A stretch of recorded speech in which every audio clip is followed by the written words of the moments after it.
Dear students, मैं doctor Mahavir Singh Yadav, associate professor physics, government college Barmer.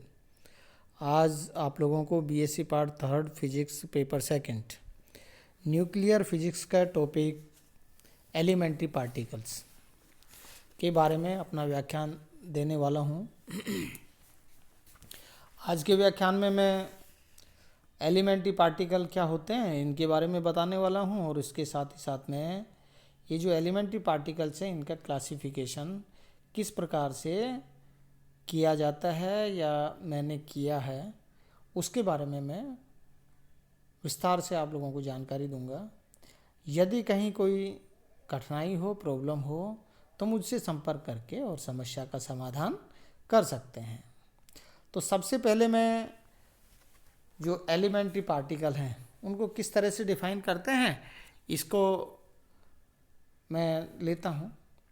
तो जो फंडामेंटल पार्टिकल कहें, एलिमेंट्री पार्टिकल कहें, उनका मतलब क्या है। तो ये जो एलिमेंट्री पार्टिकल हैं या मूल कण हैं, ये वे कण हैं जिनको किसी अन्य प्रकार के और अधिक मौलिक कणों का बना हुआ नहीं माना जा सकता हो, मूल कण कहलाते हैं। अर्थात इसका मतलब क्या हुआ कि ये इंडिपेंडेंट एंटिटी इनकी होती है। हम जानते हैं कि 19th जो सेंचुरी तक ये माना जाता था कि जो परमाणु है, जो पदार्थ है या जो तत्व हैं, वे छोटे छोटे कणों से मिलके बने हैं और जिनको परमाणु कह दिया था, और वो परमाणु क्या था, अविभाज्य था। परंतु 19वीं शताब्दी के अंत में जे थॉमसन महोदय ने और इलेक्ट्रॉन की खोज कर दी। अब उसके बाद में फिर क्या था कि परमाणु का जो अविभाज्य वाला जो कॉन्सेप्ट था वो कहीं डगमग हुआ। उसके पश्चात 1911 के अंदर रदरफोर्ड ने और नाभिक की खोज की। 1919 में प्रोटॉन की खोज कर दी। अब जब प्रोटॉन की खोज हो गई, इलेक्ट्रॉन की जानकारी मिल गई, नाभिक की जानकारी मिली, तो उसके आधार पर फिर ये निष्कर्ष निकाला गया कि भाई जो एटम है, परमाणु है, वो इलेक्ट्रॉन और प्रोटॉन से मिलकर के बना हुआ है। तो 1930 तक और इलेक्ट्रॉन और प्रोटॉन को मौलिक कण के रूप तक माना जाने लगा। परंतु 1932 के अंदर जेम्स चैडविक ने और न्यूट्रॉन की खोज कर दी। उसके पश्चात हाइजेनबर्ग ने अपना नाभिक की संरचना का एक सिद्धांत प्रतिपादित कर दिया, neutron proton model of nucleus, उसको प्रस्तुत किया। तो अब नाभिक को या ये कहें कि परमाणु को परिभाषित करने के लिए तीन कणों की, या परमाणु किससे मिलकर बना है, तीन कणों से मिलकर बना है, इलेक्ट्रॉन प्रोटॉन और न्यूट्रॉन से मिलकर के बना हुआ है। तो इस प्रकार से भिन्न भिन्न तत्वों के अंदर, भिन्न भिन्न परमाणुओं के अंदर इलेक्ट्रॉन प्रोटॉन न्यूट्रॉन की संख्या भिन्न भिन्न होती है, ऐसी धारणा ये बनी। अब ये इस धारणा के आधार पे और इलेक्ट्रॉन प्रोटॉन और न्यूट्रॉन को मूल कण माने जाने लगा। परंतु 1930 में और रेडियो एक्टिव विघटन को समझाने के लिए पाउली ने अपना एक थ्योरेटिकल जो हाइपोथेसिस उन्होंने प्रस्तुत की और उन्होंने बताया कि यहाँ जब बीटा पार्टिकल का क्षय होता है, न्यूक्लियस का क्षय होता है, बीटा पार्टिकल इमिट होता है, तो उसके साथ में एक नया पार्टिकल जिसको न्यूट्रिनो कहते हैं वो भी इसके अंदर निकलता है। और ये जो न्यूट्रिनो होता है at the time of emission, वो ना इमिशन के समय ही इसकी उत्पत्ति होती है। तो ऐसी स्थिति के अंदर जो न्यूट्रिनो है वो भी क्या है, एक इंडिपेंडेंट एंटिटी के रूप में है, अर्थात इसका भी एक अस्तित्व अलग से अस्तित्व होता है, अर्थात ये भी एक मूल कण माना जाने लगा। तो यहाँ एक के बाद एक जैसे जैसे समय बढ़ता गया और उसके ये जो एलिमेंट्री पार्टिकल हैं इनकी संख्या भी बढ़ती गई। यदि इनको चरणों के रूप में विभाजित करें तो जो इसका प्रथम चरण जो 1932 तक का मान सकते हैं, इसके अंदर लगभग 6 पार्टिकल थे जिनकी जानकारी हो पाई, जैसे photon, electron, proton, neutron, positron और न्यूट्रिनो।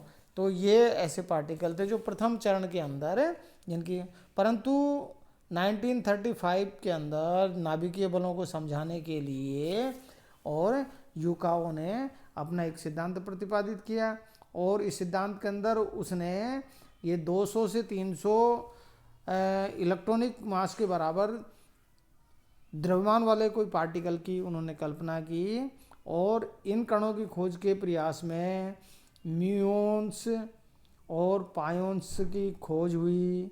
और ऐसी स्थिति के अंदर यहाँ जो ये दूसरा चरण था ये 1947 तक, और इनकी संख्या में काफ़ी वृद्धि होगी। इसके पश्चात जो तीसरा चरण प्रारंभ होता है 1949 से और 1964, इसके बीच में और जो स्ट्रेंज पार्टिकल हैं, विचित्र पार्टिकल हैं, अर्थात जिनके अंदर दुर्बल अन्योन क्रियाओं में पैरिटी संरक्षण का नियम टूटता है, प्रति न्यूक्लियॉन्स की खोज, ये सब इसके अंदर इस तीसरे चरण के अंदर हुई। और इसी तरह से 1964 में गैलमान और ज्विंगम ने क्वार्क कणों का विचार प्रस्तुत किया। प्रारंभ में इनकी संख्या 3 मानी गई, परंतु फिर उसके पश्चात 3 और इसके अंदर अप डाउन स्ट्रेंज और 4 बॉटम और टॉप, इस तरह से 6 क्वार्क पार्टिकल की भी और इसके अंदर वो खोज हुई। तो इस प्रकार से और लगातार और ये जो एलिमेंट्री पार्टिकल हैं इनकी संख्या के अंदर वृद्धि होती गई।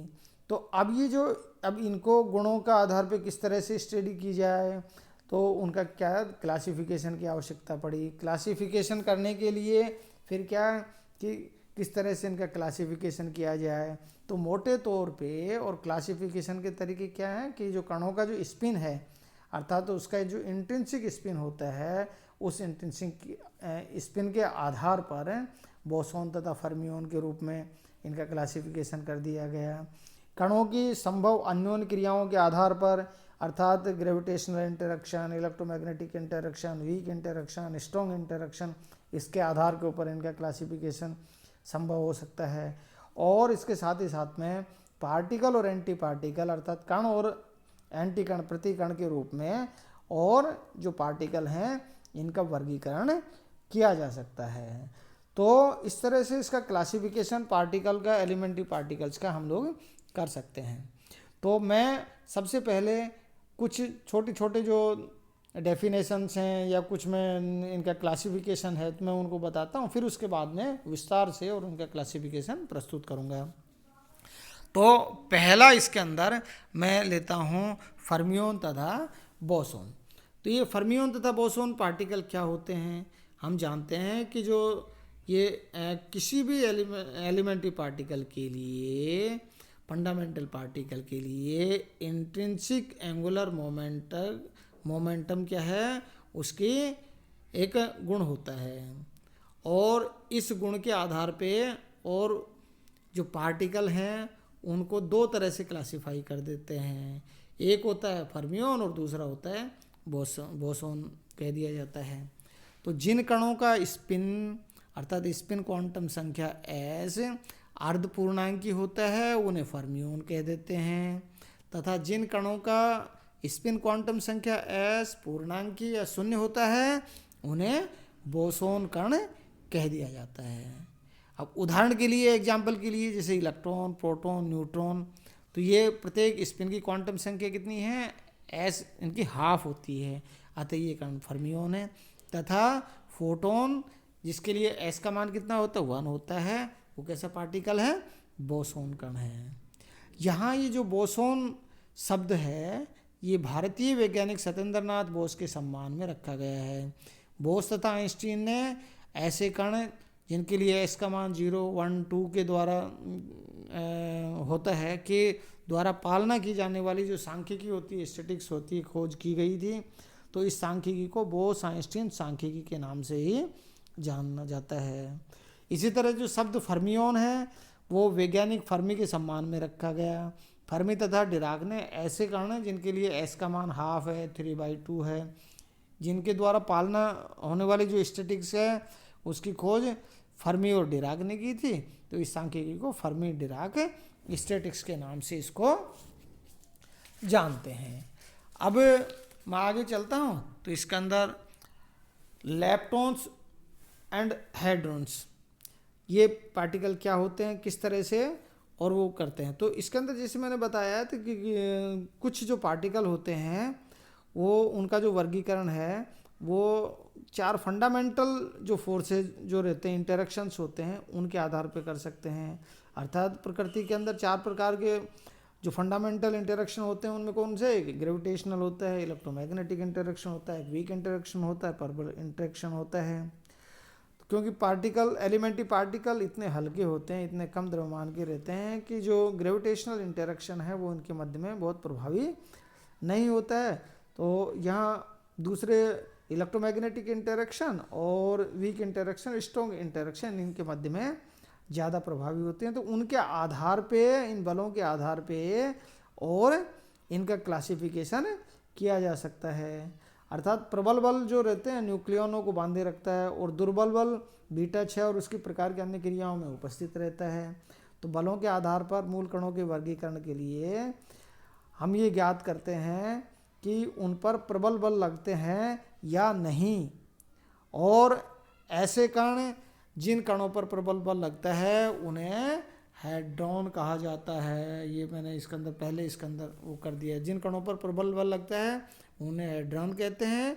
जिन कणों पर प्रबल बल नहीं लगता है, जिन पर मुख्यतः दुर्बल बल कार्य करता है, उन्हें लेप्टॉन कहा जाता है। अब उदाहरण के लिए इलेक्ट्रॉन, न्यूट्रिनो, म्यूऑन, लेप्टॉन कण हैं, जबकि प्रोटॉन, न्यूट्रॉन, पाइऑन हेड्रॉन कण के रूप में जाने जाते हैं। सभी लेप्टॉन कण फर्मियोन कण हैं। बात ये भी ध्यान करने की है कि सभी लेप्टॉन कण फर्मियोन कण हैं, जबकि हेड्रॉन, बोसॉन तथा फर्मियोन दोनों प्रकार के होते हैं।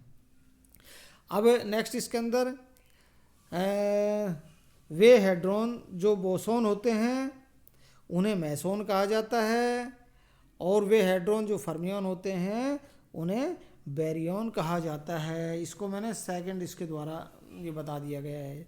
ये हेड्रॉन जो बोसॉन होते हैं उन्हें मेसॉन कहा जाता है, तथा वे हेड्रॉन जो फर्मियोन होते हैं उन्हें बैरियन कहते हैं, बैरियन कहलाते हैं।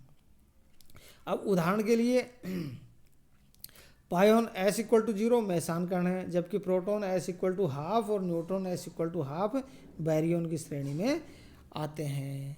बैरियन कणों में भी प्रोटॉन और न्यूट्रॉन को न्यूक्लियन, अब यहाँ इसमें और तीसरी तरह से वो कर देते हैं, बैरियन कणों में भी प्रोटॉन और न्यूट्रॉन को न्यूक्लियन और इनसे अधिक द्रव्यमान वाले कणों को हाइपरॉन कहते हैं। हाइपरॉन कणों के जो एग्जाम्पल के रूप में अपन देखते हैं तो ये जो सिग्मा पार्टिकल हैं, लैम्डा पार्टिकल हैं, ओमेगा पार्टिकल हैं, ये किसके अंदर आ जाते हैं, ये हाइपरॉन कैटेगरी के अंदर इसमें आ जाते हैं। अब यहाँ जो लेप्टॉन और बैरियन होते हैं, ये लेप्टॉन और बैरियन फर्मी डिराक सांख्यिकी का पालन करते हैं, जबकि जो मेसॉन और मेसॉन होते हैं वो बोस आइंस्टीन सांख्यिकी का पालन करते हैं। लेप्टॉन कणों पर दुर्बल बलों के अलावा विद्युत चुंबकीय गुरुत्वीय बल भी लग सकते हैं, लेकिन लेप्टॉन प्रबल अन्योन क्रिया में कभी भी भाग नहीं लेते हैं, ये हमें ध्यान रखना है। जबकि हेड्रॉन कणों में प्रबल बलों के अलावा दुर्बल विद्युत चुंबकीय और गुरुत्वीय बल भी लग सकते हैं। जो हेड्रॉन दुर्बल या विद्युत चुंबकीय अन्योन क्रिया से क्षय होते हैं सामान्यतः स्थायी कण कहलाते हैं, अर्थात जिनकी माध्य आयु 10⁻⁻10 सेकंड से और 10⁻⁻16 सेकंड होती हैं, उन्हें क्या कहते हैं, स्थायी कण कहते हैं। जिन हेड्रॉन कणों की माध्य आयु 10⁻⁻23 सेकंड से कम होती है उन्हें अनुनादी रेजोनेंस पार्टिकल कहते हैं। ये कण प्रबल अन्योन क्रिया से क्षय होते हैं। अब यहाँ नेक्स्ट इसके अंदर वो करते हैं, तो अब मैं क्लासिफिकेशन ऑफ एलिमेंट्री पार्टिकल्स, अब जैसे मैंने बताया कि यहाँ जो पार्टिकल्स हैं उनको क्लासिफिकेशन 3 तरह से कर सकते हैं। स्पिन के आधार पे कर सकते हैं, फिर उसके बाद में इंटरेक्शन के आधार पे कर सकते हैं, उसके बाद में पार्टिकल एंटी पार्टिकल के आधार पे कर सकते हैं। तो मैंने ये जो पार्टिकल का क्लासिफिकेशन जो प्रस्तुत किया है, ये पहले मैंने इसको किस आधार पे कर दिया है, ये स्पिन के आधार पे मैंने कर दिया है। तो यहाँ जो एलिमेंट्री ये जो क्लासिफिकेशन दिखाया है मैंने, तो यह इस क्लासिफिकेशन के अंदर यहाँ राइट हैंड साइड के अंदर, यहाँ देखिए राइट हैंड साइड के अंदर फर्मियोन्स हैं अर्थात हाफ इंटीग्रल स्पिन पार्टिकल।